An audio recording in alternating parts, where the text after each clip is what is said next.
श्री शिवलीलामृत कथासार अध्याय 10 शारदेची व्यथा व नैध्रुव ऋषींचा उपदेश. श्री गणेशाय नमः. हे शंभू महादेवा, तुझा जय जयकार असो.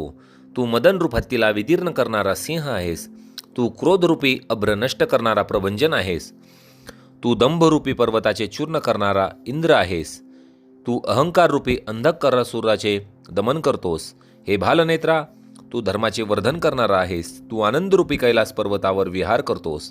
तू मत्सररूपी दुर्धर अरण्यलीलया जाळून टाकतोस. तू वेदशास्त्रांना देखील वंदनीय आहेस.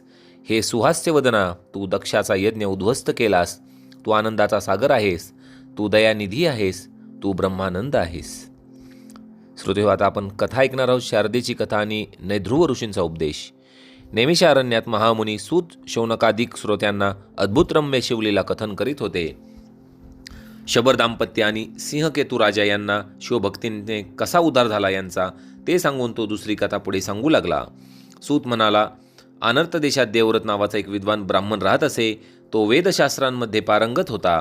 शारदा ही त्याची मुलगी. ती अत्यंत सुंदर, सुशील व चतुर होती. देवव्रताने पद्मनाभ नावाच्या एका सुशिक्षित ब्राह्मणाशी तिचा विवाह ती 12 वर्षाची असताना लावून दिला.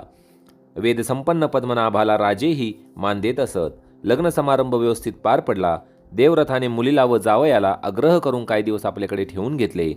एके दिवशी सायंकाळी पद्मनाभ स्नानसंध्येसाठी नदीवर गेला होता. अंधारातून परत येत असताना त्याला विषारी सर्प चावला आणि तो जागीच गतप्राण झाला.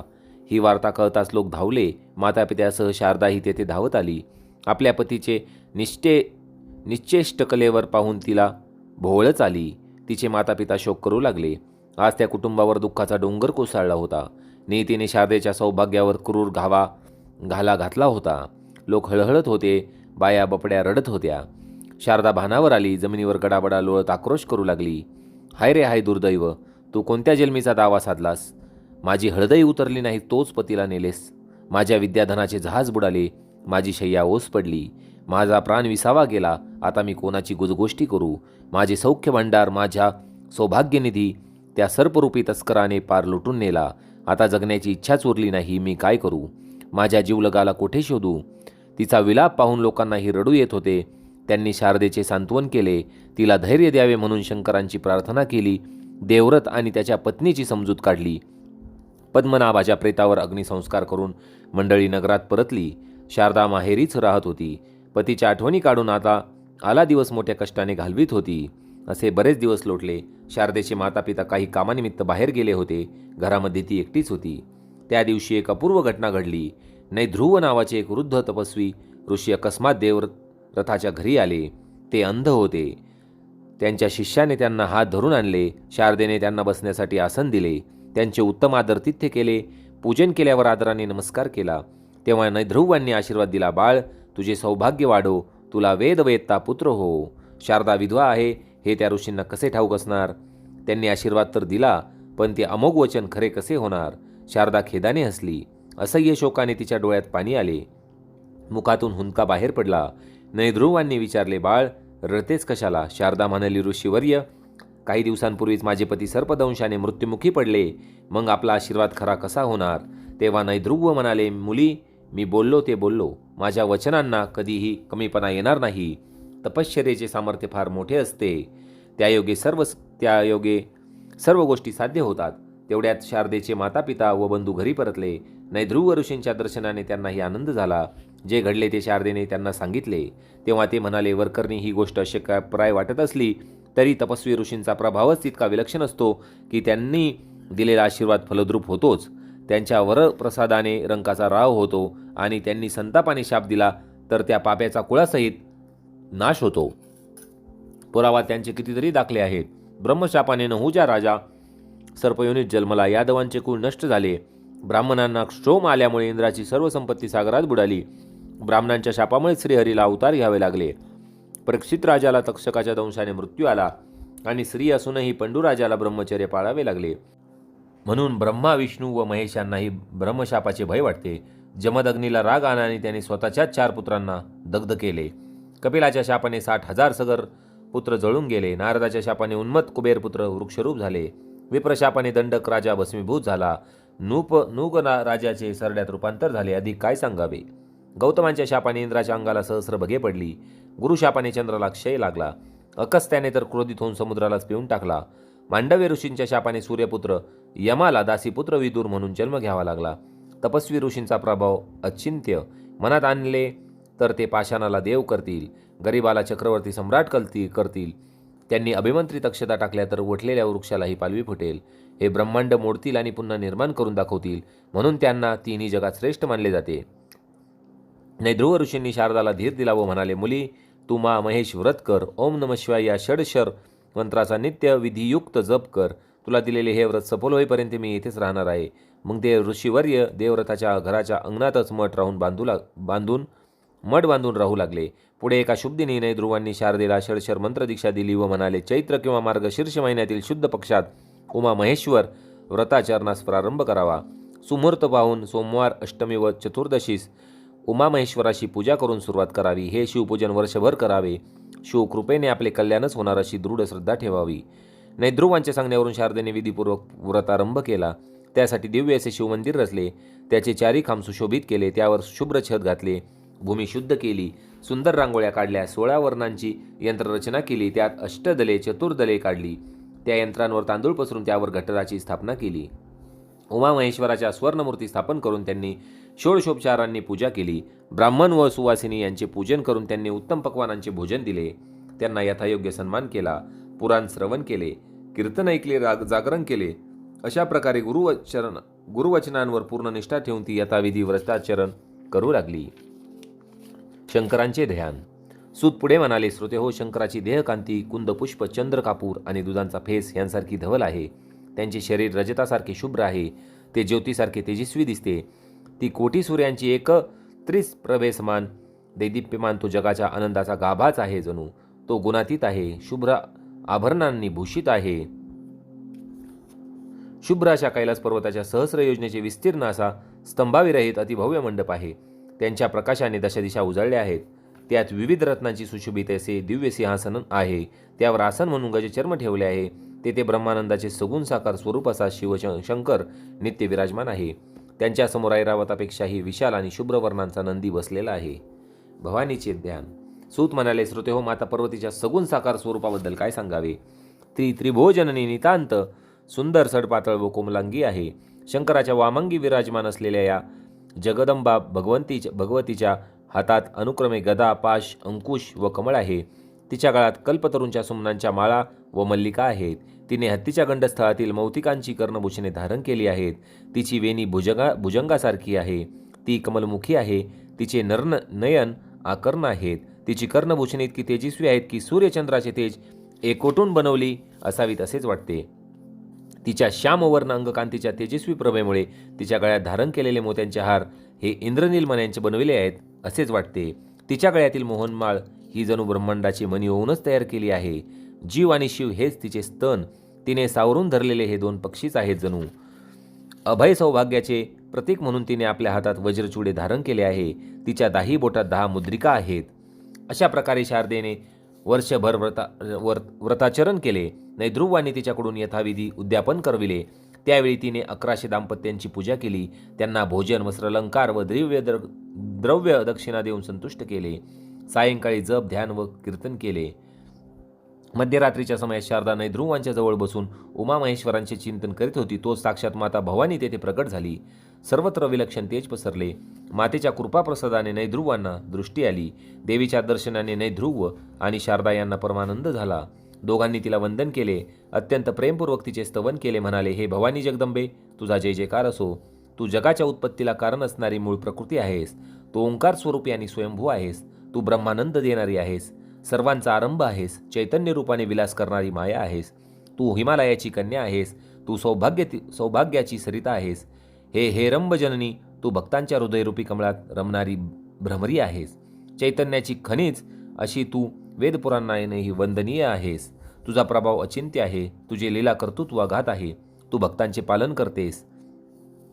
तू त्रिपुर सुंदरी आहेस. तूच सर्व प्रकारे कल्याण करणारी आणि ऐश्वर्य देणारी आहेस. तुझा जय जयकार असो. ते भावपूर्ण स्तवन ऐकून देवी पार्वती प्रसन्न झाली. ती शारदेला म्हणाली, तुझ्या सेवा भक्तीने मी संतुष्ट झाले आहे. तरी वरदान म्हणून वरदान मागून घे. नैध्रुव ऋषींनी देवीला शारदेचे सर्व वृत्त सांगितले व म्हणाले, माते तू सर्व समर्थ आहेस, मनात आणले तर काहीही करू शकतेस, म्हणून या मुलीला मी जो आशीर्वाद दिलेला आहे तू पूर्ण करावा अशी माझी प्रार्थना आहे. तेव्हा शारदेच्या कल्याणासाठी ऋषींच्या मनात असलेला सद्भाव जागून भगवती म्हणाली की मुनिवर, पूर्वजन्मी ही शारदा द्रविड देशातील एका ब्राह्मणाची कन्या होती. हिचे भामिनी असे नाव होते. हिच्या नवऱ्याला 2 स्त्रिया होत्या. ही त्याची दुसरी बायको. ही स्वस्वरूप व मधुरभाषिणी होती. हिने युक्तिप्रयुक्तीने नवऱ्याला आपल्याच अधीन करून ठेवले. त्यामुळे तो पहिल्या बायकोकडे दुर्लक्ष करू लागला. हिच्या सासरच्या घराशेजारी एक व्याभिचारी मनुष्य राहत असे. भामिनीचे सौंदर्य पाहून तो हिच्यावर आसक्त झाला. हिच्यावर पाप दृष्टी ठेवून होता.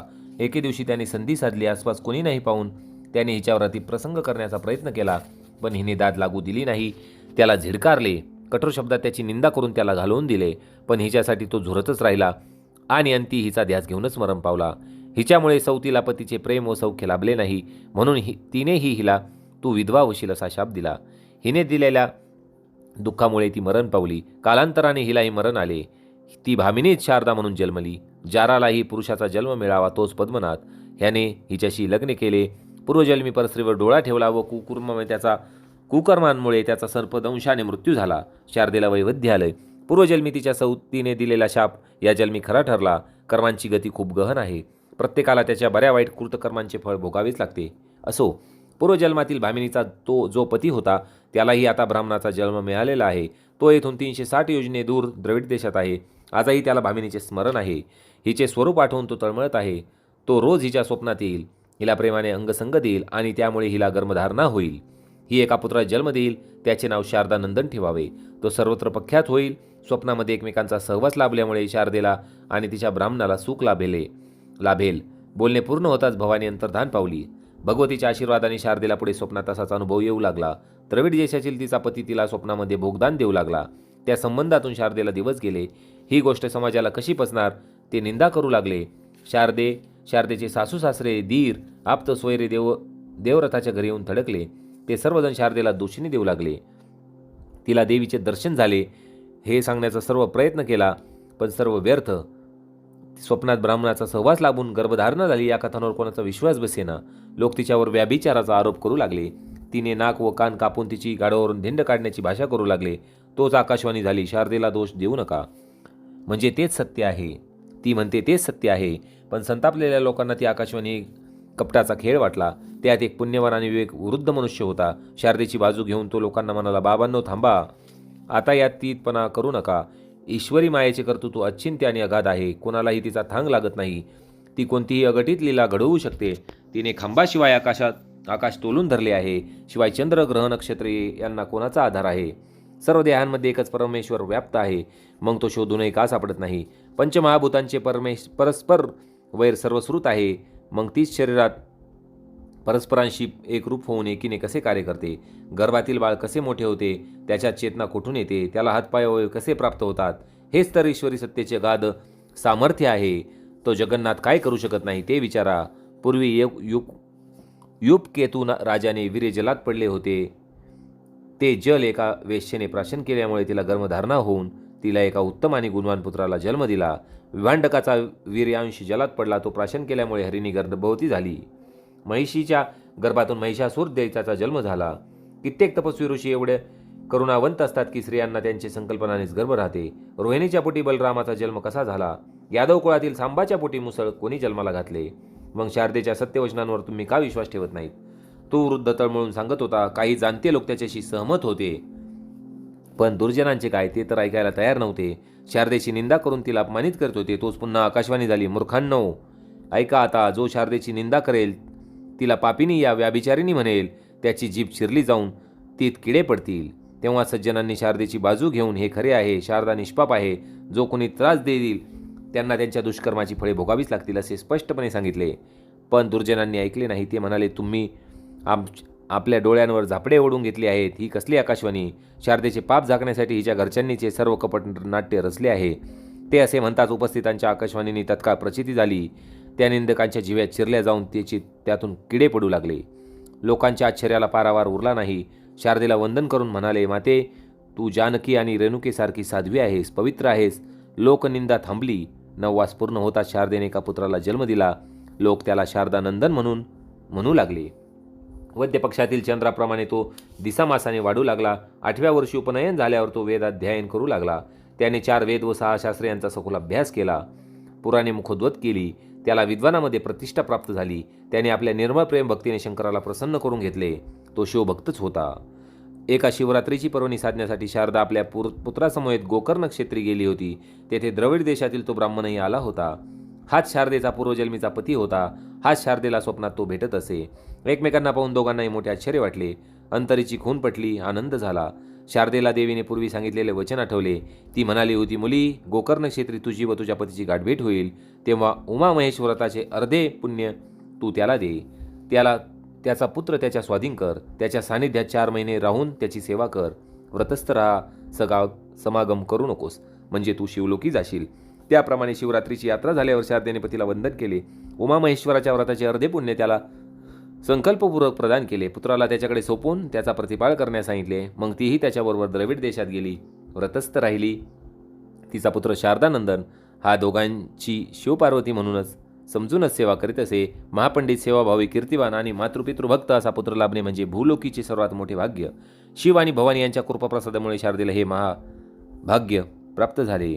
जे आपल्या आईवडिलांची सेवा करीत नाहीत त्यांचे ज्ञान, त्यांची तपश्चर्या, त्यांचे भाग्य या सर्व गोष्टी व्यर्थच जातात.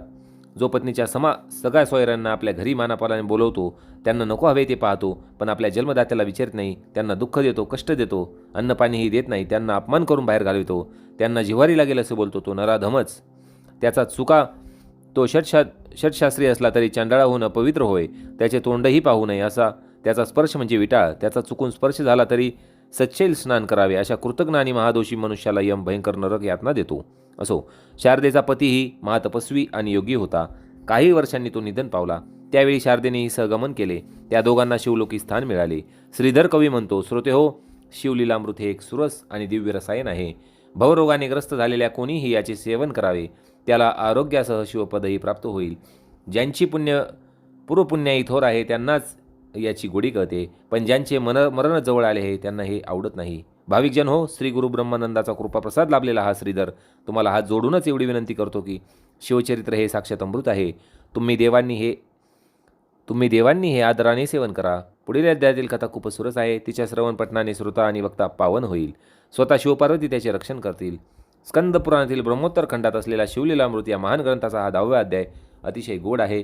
सज्जनांनी तो नित्य श्रवण पठण करावा. सो तेव्हा इथे आपला शिवलीला अमृत कथासार 10वा संपत आहे. अध्याय 10वा. आपण अध्याय 11वा सर्वात आधी बनवलेला होता, तरीही मी पुन्हा एकदा थोडासा सविस्तर त्याचा पुढील व्हिडिओ बनवणार आहे. चॅनलवर नवीन असताल तर चॅनलला लाईक करायला विसरू नका, सबस्क्राईब करायला विसरू नका. ही जी माहिती आहे ही फार महत्त्वाची माहिती आहे, अध्यात्माची माहिती आहे. आपल्या मित्रपरिवाराला देखील शेअर करा. जर आपण इथपर्यंत व्हिडिओ पाहिलेलाच आहे याचा अर्थ आपण नक्कीच शिवभक्त आहात, याच्यात काही शंका नाही. फक्त आपण हा व्हिडिओ आपल्या मित्रपरिवाराला, नातलगांना शेअर करून ही जी माहिती आहे ही त्यांनाही पोहोचवण्याचा प्रयत्न करा, जेणेकरून आपल्यालाही त्यातील थोडेसे पुण्य मिळेल. श्रोते हो, शंकर महादेवांची कृपा आपल्यावर, आपल्या कुटुंबावर सदैव राहो. आपल्या जीवनात कधीही दुःख येऊ नये, तसेच आपले जीवन आनंदमय भरभराटीचे जाओ, हीच शंकरांच्या महादेवांच्या चरणी मी प्रार्थना करतो आणि व्हिडिओ थांबवत आहे. ओम नमः शिवाय.